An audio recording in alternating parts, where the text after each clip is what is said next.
Before we hop into the next game, there's a quick trade here as we send Pete Crow Armstrong over to the Yankees for two MLB ready guys and Cole Tucker and Clay Holmes. Then we travel out here to LA to take on the AL West top dog, or to a matchup of the AL West top dogs. It's the A's versus the Angels. We're on the mound on the Angels. It is Patrick Sandoval here, having a pretty good year for them. And on the mound for us was Taijuan Walker, also having a pretty good year in his first year here, as we start off on the day at the top of the first, where Sandoval started off hot. Got one out instantly there on a strikeout on Trent Grisham. Next batter is Max Muncy, who would check his swing and then get called on strike 3. Next batter up, Austin Meadows, and it's 3 strikeout inning for Patrick Sandoval, which would basically be his day as he just dominated all day in the innings that he pitched. We jump around in this game, though, as not much really happened as we jump straight to the third, where it's David Dahl getting the Angels on the hit column there with a leadoff single, and it's Royce Lewis ground ball just past the diving glove of Pujols, and that would end up being 2-1, nobody out. As Taijuan looks to get out of here, it is Tony Walters now, 3-2 count. He looks to bloop one in left field, but Mickey McDonald makes an amazing diving catch, gets up, throws it to third. It's just late. If he got a better throw, maybe it would have been a double play there. But Mickey McDonald, filling in for Bo Carlick during his injury, gets an amazing diving catch here in left field. We then jump to the next batter. It is David Fletcher now, 1-2 count, and he will fly one too shallow to tag up anyone. Meadows would get it for out number 2. And then for out number 3, we get no damage done as Jared Walsh, with the bases loaded in a 2-2 count, will proceed to fly one out to Mickey McDonald. So 3 innings, no score here in the battle of, California. We then jump over to the 5th inning to check up on our bats, and it's Cole Tucker, who was acquired at the very start of the video, drawing a walk here to lead off the 5th inning.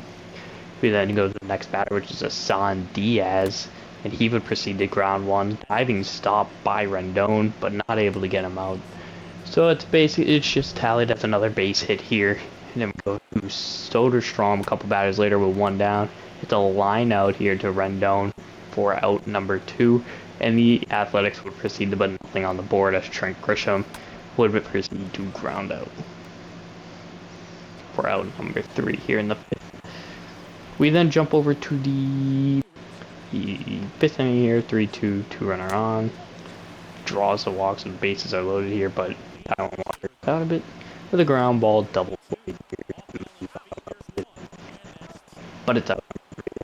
5th inning, no scored here. We then go to the 6th, where it's Harold Montgomery for the Angels coming on. Having a pretty rough year, but he's looking to bounce back, and with a runner on and 2 outs, he would proceed to hang a pitch to Pujols, where Pujols just missed it. And that would be the end of the 6th. Then we look at Rendon here to lead off the bottom of the 6th, where Taijuan Walker was still pitching, and he probably shouldn't have, as Anthony Rendon clobbers one in the left field to get the scoring started here. 6 innings into the ball game, 1-0 now for Angels. We then go to Jose Alvarado here, and he would proceed to allow a double here to Brandon Marsh, I believe. So a no-out double, not a lead-off double, because they got a lead-off home run. The next batter is Joe Adell. He would rip one in the left field for a base knock, and that would put the Angels up 2-0. As the speedy Marsh would score on Mickey McDonald's weak arm in left field. 2-0 Angels here. As Alvarado keeps trying to get out, he throws a walk, and then a ground ball to Asan Diaz.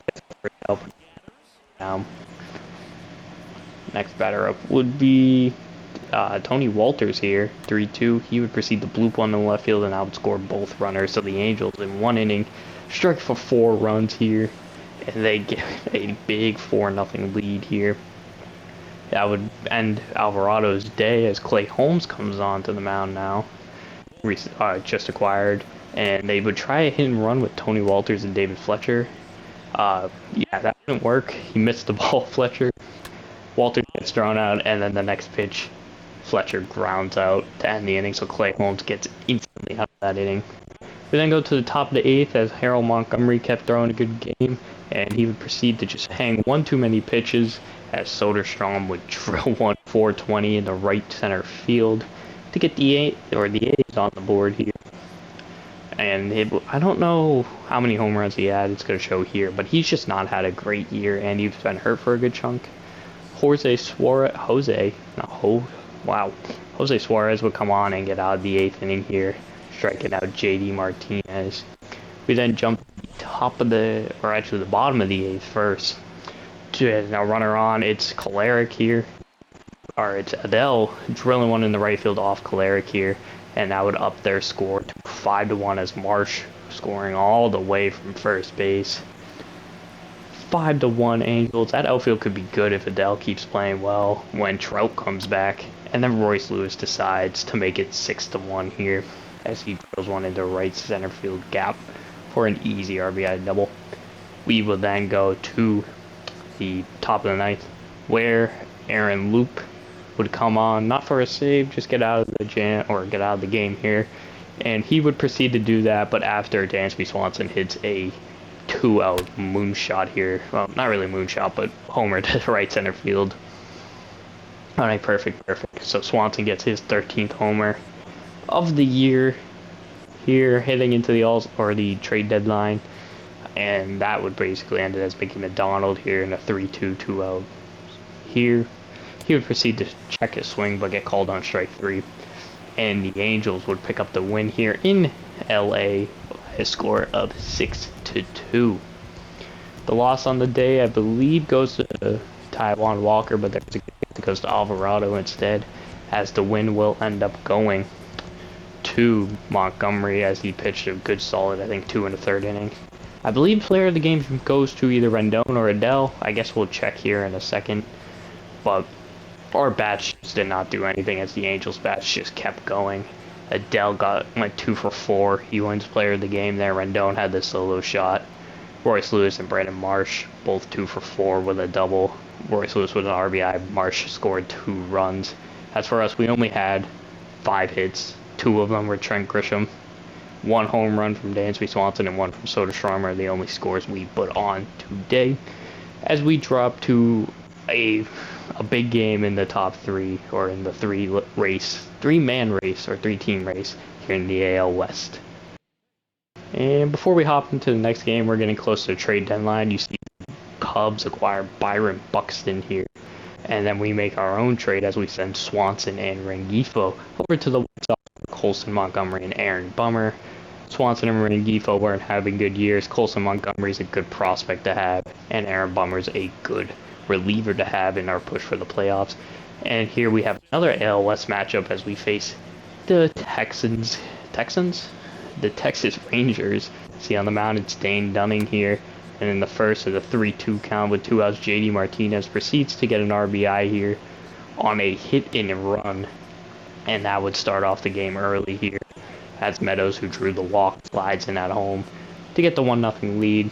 Dane Dunning usually pitches well against us, though, and he would proceed to get out of it as Albert Pujols, who's playing every day, while Toglia is hurt for a couple weeks, proceeds to strike out. And Cole Irvin's on the mound for us today, as he looks to have a bounce back, too. He's been most of the year, and he would proceed to get out of the first inning unharmed here against a very powerful Texans lineup. Even though, Texas has all these good bats, they're still not a good team, and I'm pretty sure it's because of their pitching. We then go later on in the 3rd here as it's a leadoff hit for, I think it said Duran. I could be wrong. I have no idea. So Noah out. It's Leody Taveras now, and he would proceed on a hit and run to advance the runner to second on a ground ball too short as Tucker makes the play easily for out number 1. We then jump to Marcus Semien here, who would proceed to ground one over to Max Muncy, and Muncy just airmails it over Pujols' head. Luckily, the 0-speeded Pujols would get to the ball quickly and only leave the runners at 2nd and 3rd. But Josh Young, who I think was eventually called up, or finally called up to replace Brad Miller, would proceed to just get a RBI or 2-run single here and give the Texans a 2-1 lead. And then jump to Corey Seager now, next batter up, and he would proceed to rip one into the gap, and that would be an RBI double here for Seager, as Young will score all the way from first after the wild throw in. Pujols stops it before Seager could run to third, and it's 3-1 Texans here at the third. We'd eventually get out of the inning as we get Joey Gallo and Nathaniel Lowe out.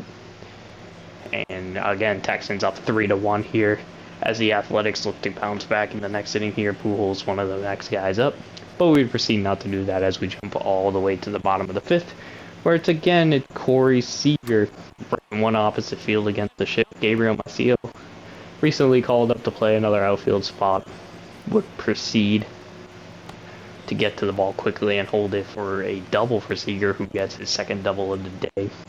Next batter up would be Joe Gallo, who rips one in the right field, and that barely gets over the wall for a home run. And it is 5-1 Texas, as Gallo hits his 31st home run of the year. We then jump to the seventh, where it's Spencer Howard on the run now. 2-1, he hangs a curveball to Trent Grisham with 2 outs, and that would score 1 run for the Athletics. Second run would not be able to come around and score. And then the next would be, I believe, Hassan Diaz. To 1 count to go to Miguel Figueroa. He would strike out Diaz. And then Aaron Bummer gets his first action of the day, or of his A's career, with a runner at first, a second, and 2 down. And then Joey Gallo welcomes him to the AL West as he hits a shot into center field. His second homer of the day. The Rangers proceed to up their score to 8-2. Bummer would get out of the inning here, but that would be too little too late as the Texas Rangers, if I called them the Texans one more time, I'm just going to quit my career, would proceed to win the game as Maciel grounds into a double play to end the game. Texas wins 8-2 here. Player of the game honors go to, I believe, Joey Gallo, who had 2 home runs. Another player that was up there is Corey Seager, who had hit 2 doubles. The loss on the day would end up going to starting pitcher Cole Irvin, as the win would go to Dane Dunning, his 10th of the year, while Irvin gets his 13th loss of the year. 7 hits for both teams, 1 error for the Oakland Athletics. You can see here Joey Gallo wins player of the game. Quick look at the stats for some reason. Not sure why. Gratterall pitched a little bit that I apparently didn't show. I'm not sure why I'm showing this. I think I wanted to see how many earned runs Cole Irvin allowed. Josh Jung also had 2 RBIs. Ezekiel Duran went 2 for 4 for them, got a run. But the day was Joey Gallo, who had 5 RBIs. And to end the episode, we do a couple more trades here. Lawrence Butler for Nolan Jones and Kirk McCarthy here, as the Guardians needed a left fielder and Butler could play left field. And then the last trade here is for Austin Hayes, who was not having a good year, but we trying him out here. Guys, thank you all for watching this episode of the A's franchise. I know it was short and terribly edited, but oh well. Thank you guys for watching. Until next time, I'll talk to y'all later.